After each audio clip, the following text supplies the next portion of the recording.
আসসালামু আলাইকুম। আশা করি সবাই ভালো আছেন।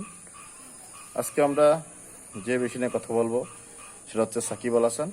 আমরা সবাই জানি বাংলাদেশের অলরাউন্ডার এবং বিশ্বসেরা অলরাউন্ডার সাকিব আল হাসানের নামে একটা মিথ্যা মামলা হয়েছে। আমি আপনারা সবাই জানেন, ব্যক্তিগতভাবে আমরা সাকিবকে পছন্দ না করতে পারি, কিন্তু খেলোয়াড় সাকিবকে বাংলাদেশের 16 কোটি মানুষ ভালোবাসে। বাংলাদেশের স্পন্দন, বাংলাদেশের খেলার হৃদয়, যার জন্য বাংলাদেশের ক্রিকেট এত দূরে পৌঁছিয়েছে, বাংলাদেশকে বিশ্বের কাছে সুনাম অর্জন করেছে, যার জন্য বাংলাদেশকে আজকে বিভিন্ন হাজার লক্ষ লক্ষ মানুষ চিনে।